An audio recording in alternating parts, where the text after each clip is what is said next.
Bismillahirrahmanirrahim. Assalamu alaikum students. I am engineer Shahzeeb Akram and today we are going to learn our lecture number 4 of chapter number 6. Students, आज हम लोग complex compounds के बारे में पढ़ेंगे। आप लोगों ने अक्सर इस तरह का कोई बड़ा कंपाउंड लिखा देखा होगा K4 FeCN6 या कॉपर है, हमारे पास 6 वाटर मॉलिक्यूल्स हैं, बाहर सल्फेट लगा हुआ है। यानी इस तरह के बड़े बड़े कंपाउंड्स कुछ आपकी नज़र से जो है वो गुजरे होंगे। तो बेटा इन कंपाउंड्स को कम्प्लेक्स कंपाउंड्स कहते हैं। ठीक है जी। अब कम्प्लेक्स कंपाउंड्स इनको क्यों कहते हैं? क्योंकि इनके अंदर आम तौर पे एक सिंपल कैटाइन होता है छोटा सा, और साथ में कम्प्लेक्स एनाइन लगा होता है। ये इसका उलट भी हो सकता है कि कैटाइन जो है वो बड़ा हो और जो एनाइन है वो आपके पास क्या हो, छोटा हो। ठीक है जी। तो ऐसे कंपाउंड्स को कम्प्लेक्स कंपाउंड्स कहते हैं। अगर हम इनकी डेफिनेशन देखें, the compounds containing simple cations and complex anions और vice versa are called complex compounds, या इनको सिंपल कम्प्लेक्सेस भी कहते हैं। और ये कैसे बनते हैं? ये कोऑर्डिनेट कोवलेंट बॉन्ड के ज़रिए बनते हैं। यानी आम तौर पे होता क्या है कि आपके पास ये जो सेंट्रल मेटल आयन है, साथ इसके जो लिगेंड यानी नेगेटिव आयन जो है लगा होता है, इसके साथ कोऑर्डिनेट कोवलेंट बॉन्ड बनाता है। ठीक है, तो इस तरह से ये जो है वो बनते हैं। अब उसके बाद पेपर में बहुत दफ़ा से इनकी शॉर्ट क्वेश्चन में आते हैं इनके कंपोनेंट्स। ठीक है, जो कि आज हमारा मेन जो है वो टॉपिक है, कंपोनेंट्स ऑफ कम्प्लेक्स कंपाउंड्स। अब अगर हम कंपोनेंट्स की जो है वो बात करते हैं, तो कंपोनेंट्स में सबसे पहला जो कंपोनेंट हमारे पास आता है वो होता है जी सेंट्रल मेटल आयन। अब ये जो आयरन यहाँ पे अटैच है, इसको हम क्या कहते हैं? Central metal ion. ठीक है जी। यानी अगर आपने इसको डिफाइन करना है तो आप क्या करेंगे जी? द मेटल आइन present in the coordination sphere which is surrounded by ligands.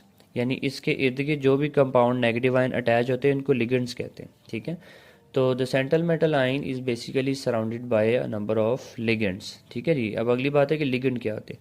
Ligand वो नेगेटिवली चार्ज या न्यूट्रल स्पीशी होती है जो कि सेंट्रल मेटल आयन के इर्द गिर्द लगा हो। जैसे यहाँ पे आयरन सेंट्रल मेटल आयन है और यहाँ पे जो सिल्वर है ये सेंट्रल मेटल आयन है, तो इधर आयरन के गिर्द ये जो साइनाइड लगा हुआ है इसको हम क्या कहते हैं? लिगेंड कहते हैं।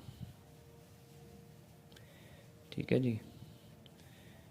इसी तरह यहाँ पर जो ये अमोनिया अटैच है, यहाँ पर ये लिगेंड का काम जो है वो कर रही है। ठीक है जी।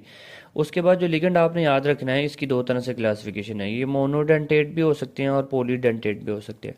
मोनोडेंटेट ऐसे लिगेंड्स को कहते हैं कि जो सिर्फ एक इलेक्ट्रॉन दे सकते हैं। ठीक है जी। और पॉलीडेंटेट ज़ाहिर है वो हैं जो एक से ज़्यादा दे सकते हैं। जैसे यहाँ पे ये ऑक्जेलेटो मैंने लिखा है, तो ऑक्जेलेट आइन ये 2 इलेक्ट्रॉन दे सकता है, सल्फेट आइन 2 इलेक्ट्रॉन दे सकता है, तो ये बायोडेंटेट आ जाएंगे। अगर इसी तरह कोई 3 इलेक्ट्रॉन दे सकता है तो वो ट्राइडेंटेट आ जाएंगे। उसके बाद जो लिगेंड की टाइप है वो ये है कि जी ये नेगेटिवली चार्ज होंगे या न्यूट्रल होंगे। नेगेटिवली चार्ज जैसे हमारे पास हाइड्रोक्सल है या क्लोराइड है, और न्यूट्रल अगर ये न्यूट्रल है तो उसके पास लॉन पेयर होंगे, तभी ये इलेक्ट्रॉन देगा। जैसे अमोनिया न्यूट्रल होता है, ठीक है जी, लेकिन इसके पास एक लॉन पेयर होता है। वाटर न्यूट्रल होता है लेकिन इसके पास 2 लोन पेयर होते हैं।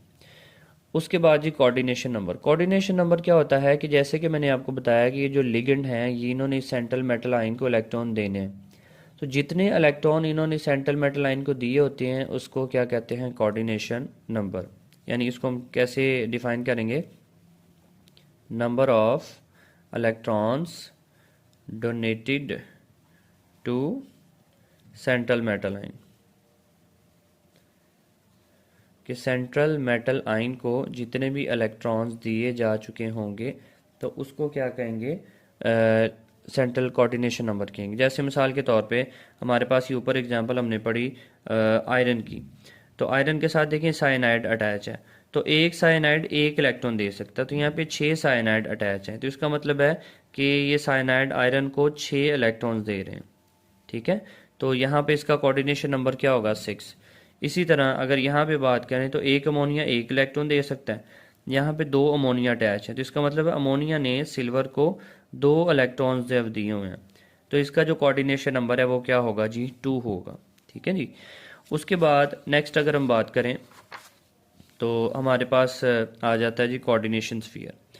कोऑर्डिनेशन स्फीयर जो है वो क्या होती है?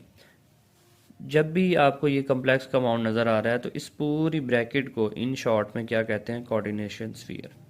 ठीक है जी। यानी इन शॉर्ट हम कह सकते हैं कि कोऑर्डिनेशन स्फीयर के अंदर क्या होता है, central metal ion plus ligands. तो ये जो हमारे पास ब्रैकेट बनती है, इस ब्रैकेट को हम क्या कहते हैं, कोऑर्डिनेशन स्फीयर कहते हैं। अब ये कोऑर्डिनेशन स्फीयर पॉजिटिव भी हो सकती है, नेगेटिव भी हो सकती है और न्यूट्रल भी हो सकती है। इस चीज़ का अंदाज़ा हमें कैसे होगा कि बाहर क्या अटैच है। मिसाल के तौर पे बाहर पोटेशियम अटैच है, तो पोटेशियम के ऊपर +1 चार्ज होता है, ये पोटेशियम 4 है, तो इसके ऊपर टोटल क्या होगा, +4। अगर ये +4 है तो इसका मतलब है कि ये क्या है, -4। तो यानी ये जो स्फीयर हमें यहाँ पर नज़र आ रही है, इसके ऊपर -4 चार्ज है, तो ये नेगेटिवली चार्ज होगा। नेक्स्ट हमारे पास है charge on a coordination sphere, जो कि अभी मैंने आपको समझा दिया कि कोऑर्डिनेशन स्फीयर यानी कि ब्रैकेट के ऊपर यहाँ पे जो भी आपको चार्ज मिलेगा, ऑक्सीडेशन स्टेट जो आपको मिलेगी, उसको हम क्या कहेंगे, उसका कोऑर्डिनेशन स्फीयर कहेंगे। और वो पॉजिटिव भी हो सकता है, वो नेगेटिव भी हो सकता है और वो न्यूट्रल हो सकता है। और इस बात का अंदाज़ा हम किसकी मदद से लगा सकते हैं, आउटर आइन की मदद से। अगर आपके पास जो है वो आउटर आइन पॉजिटिव है तो ऑब्वियसली ये नेगेटिव होगा, और अगर आपके पास जो आउटर आइन नेगेटिव है तो ये पॉजिटिव होगा। और अगर बाहर कुछ भी नहीं है और यहाँ पर भी कुछ भी नहीं लिखा हुआ, तो इसका मतलब है कि कोऑर्डिनेशन स्फीयर जो है वो हमारे पास न्यूट्रल है, उसका जो है कोई चार्ज उसके ऊपर नहीं है। और उसके बाद जो लास्ट डेफिनेशन आज के लिए और सबसे जो इम्पोर्टेंट डेफिनेशन है, उसको कहते हैं चिल्लेट। चिल्लेट कैसे बनते हैं, मैंने आपको बताया कि जो लिगेंड्स होते हैं वो मोनोडेंटेट भी हो सकते हैं और पॉलीडेंटेट भी हो सकते हैं। ठीक है, तो अगर आपके पास एक पॉलीडेंटेट लिगेंड है, जैसे ये ऑक्जेलेट है, और ये एक ही मेटल के साथ अटैच है, प्लेटिनम के साथ, ठीक है, और ये अटैच होने के बाद एक साइक्लिक या एक रिंग स्ट्रक्चर बना रहे हैं, ठीक है, तो ऐसे कंपाउंड को फिर क्या कहते हैं, चिल्लेट कहते हैं। यानी ये देखें डेफिनेशन पहले देखें, when all the donor atoms of a polydentate ligand is coordinated with the same metal. अब ये ऑक्जेलेटो है, इसके इस ऑक्सीजन ने क्या करने होते हैं, इलेक्ट्रॉन डोनेट करने होते हैं, इसके ऊपर मोस्टली नेगेटिव चार्ज होता है, ये वाला जो ऑक्सीजन है, ठीक है। तो ये जो इलेक्ट्रॉन्स हैं, ये भी इसी प्लेटिनम को दे रहा है, ये भी इसी प्लेटिनम को दे रहा है, ये भी इसी प्लेटिनम को और ये भी इसी प्लेटिनम को। तो इस तरह से ये जो एक रिंग स्ट्रक्चर बनता है, इसको क्या कहते हैं जी, चिल्लेट कहते हैं। तो ये स्टूडेंट्स हमारा आज का टॉपिक था, जिसके अंदर हमने कम्प्लेक्स कंपाउंड्स के बारे में पढ़ा और इसके कंपोनेंट्स के बारे में पढ़ा। आपने इनकी डेफिनेशन अच्छे तरीके से याद करनी है, विद एग्जांपल याद करनी है, ठीक है। और ख़ास तौर पे ये जो चार्ज जो ना कोऑर्डिनेशन स्फीयर है, आपको ये भी निकालना आना चाहिए। उसकी एक एग्जांपल मैंने आपको बता दी, चिल्लेट की डेफिनेशन आप लोगों को अच्छी तरह से आनी चाहिए, ठीक है जी। तो अगर कोई चीज़ ना समझ आए तो आप अपने टीचर से पूछ सकते हैं जी। दुआ में याद रखें। अल्लाह हाफिज़।